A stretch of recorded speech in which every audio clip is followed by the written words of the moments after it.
Hi, this is Jennifer with the Sips and Strokes Trussville studio, and I hope you have purchased one of my Art to Go kits with the wood MDF shapes cut out, and you're watching this video to learn how to mix paints and how to pick up some general tips just to make painting any of the shapes easier, even if you don't paint one of the specific shapes that there's a video to go along with. If you have any questions, you can email me.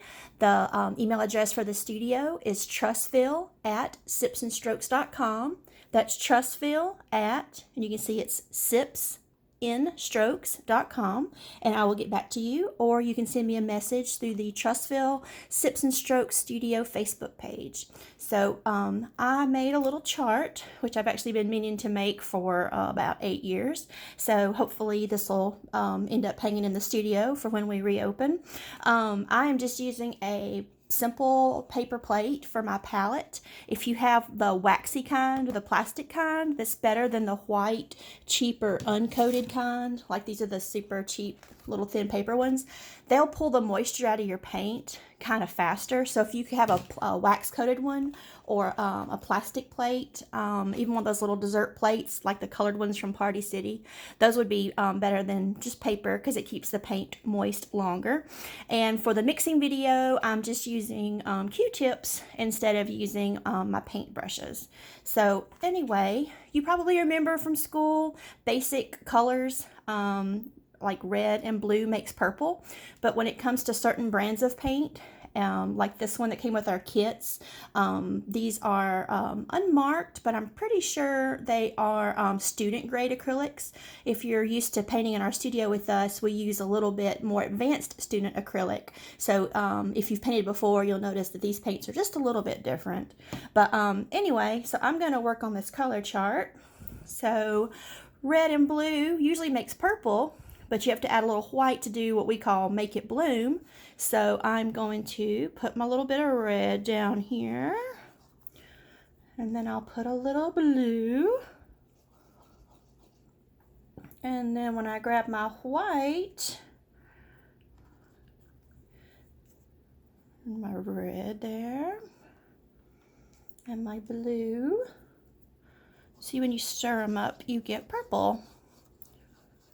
Now there's a billion shades of purple, so what I like to do is get my red and my blue going and then add white till I get the shade of purple I like. So if you wanted a lighter purple, of course you'd add more white. If you want a darker purple, you would add just a dot of white to your red and your blue.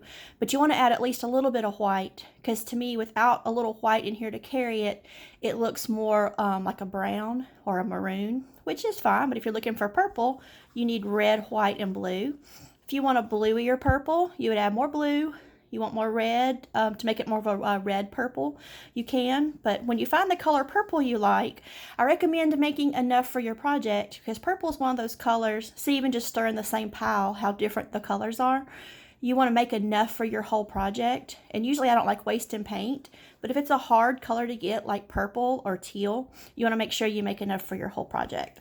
So that was purple. So red and white makes pink. So once again, it depends on how bright you want your pink to be, but that red and white makes pink. So if you want a bright, like a hot pink, you would add less white. And if you want a babyer pink, you would just add more white to get to the shade of pink you want. So one of my favorite colors to make is teal. Sometimes I call it aqua, sometimes I call it turquoise.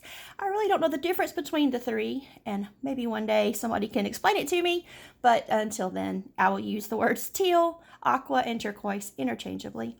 And so that is going to be blue and green.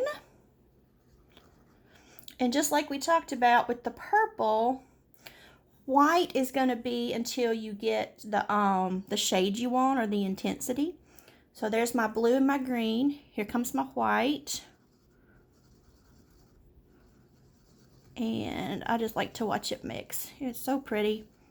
And depending on what you're doing, sometimes I don't over mix it. I'll leave it when it's still marbly and I'll go ahead and start painting with it. And it has a really neat effect on your canvas, more so than other mixtures. But this is one of my favorite background colors. And also it's what I call one of the forgiving colors. If you paint something and get out of lines or don't like it, if teal can be like your cleanup color, it's really good at covering up other things so that you can go in like straighten up lines and clean up backgrounds and stuff. So there's teal. And let's see, green and yellow make lime. It's actually only a little bit of green. You'd think it would take more green than that, but it really doesn't. And yellow would make our lime, but you need a little white to make it bloom.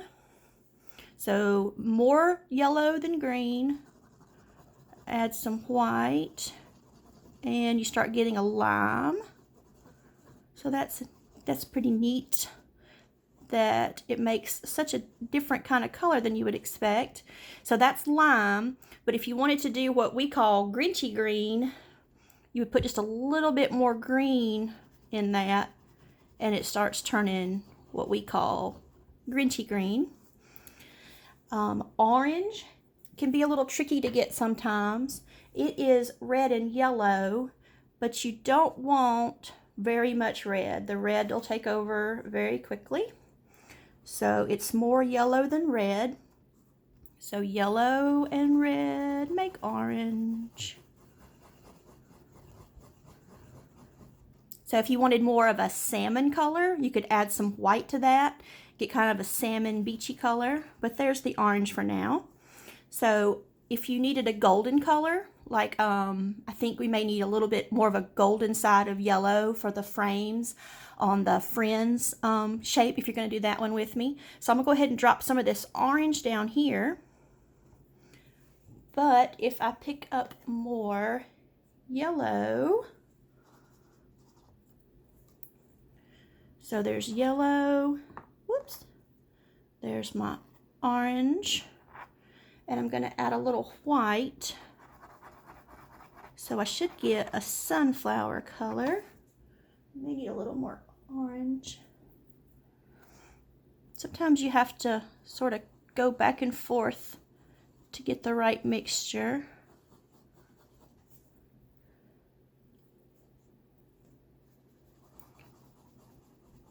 So what I'm looking for is just not quite a Crayola yellow, just kind of turn some of that sunshine down to get more of a golden, and they're calling it sunflower.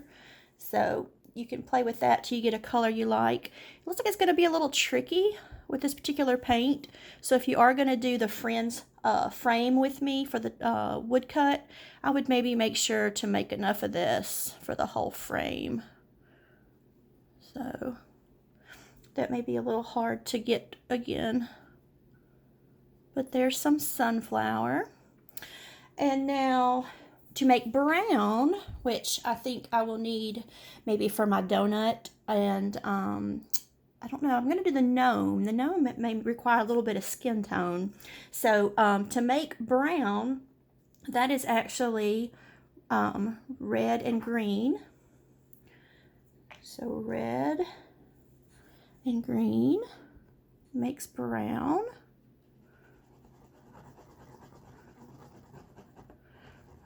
I don't know if it's showing up. It's looking.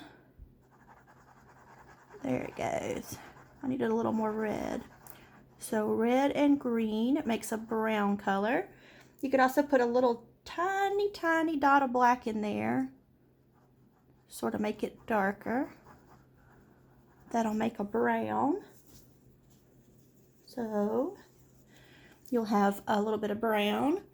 And then to make a skin tone for the gnome, I'll probably do something with the yellow and the white and add just a dot of red to make kind of what we usually do when we paint elves.